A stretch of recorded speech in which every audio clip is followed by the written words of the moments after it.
اب دیکھیں ہمارے یہاں جہاد کی باتیں ہوتی ہی کتنی ہیں، جہاں پر جہاد کی باتیں ہوں گی بھی نا تو کہا جائے گا جی ہم جہاد اکبر کر رہے ہیں، ہم جہاد بن نفس کر رہے ہیں۔ جہاد بن نفس کیا ہے؟ مطلب یہ کہ نماز پڑھو، جہاد بن نفس یہ کہ روزہ رکھو، جہاد بن نفس یہ کہ حج کرو، یہ جہاد بن نفس ہے۔ یعنی جہاد بن نفس کی من مانی تشریح کر دی گئی کہ بھائی نماز پڑھنا یہ جہاد اکبر ہے۔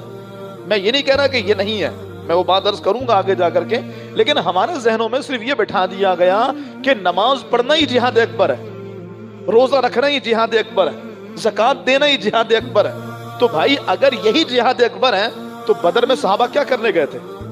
اگر اسی کا نام جہاد اکبر ہے تو صحابہ سے اچھی نمازیں تو کوئی نہیں پڑھتا۔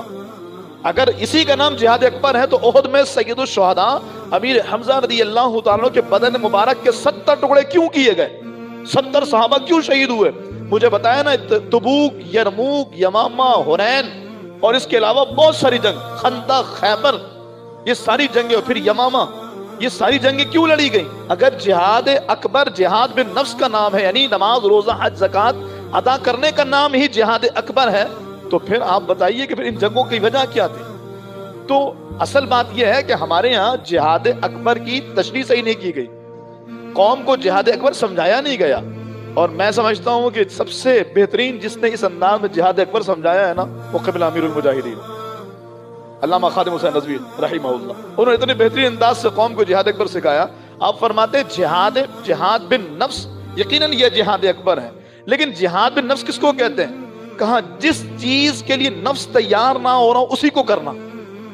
اللہ اور اس کے رسول کی رضا کے ہر وہ کام جس کے لیے نفس آمادہ نہ ہو رہا ہو، طبیعت راضی نہ ہو رہی ہو، کہا اس کو کرنا جہاد اکبر ہے۔ فجر میں اٹھنے کا دل نہیں کر رہا، آپ اٹھے، وضو بنائے، نماز پڑھنے آ گئے، یہ جہاد اکبر ہے، یہ جہاد بن نفس ہے۔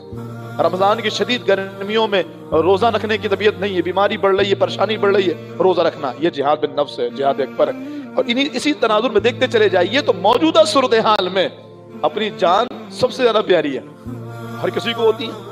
تو ایسی صورتحال میں جب اسلام کے دشمن اپنی پوری قوت کے ساتھ اسلام کی ریڑھ کی ہڈی پہ وار کرتے ہیں، کبھی امام الانبیاء صلی اللہ علیہ وسلم کی شخصیت کی توہین کی جاتی ہے، کبھی کلام اللہ کی توہین کی جاتی ہے، کبھی شعار اسلام کی توہین کی جاتی ہے، ایسے وقت میں مسلمانوں کا علم جہاد بلند کرنا اور کافروں کو منہ توڑ جواب دینا، یہ جہاد اکبر اور جہاد بن نفس۔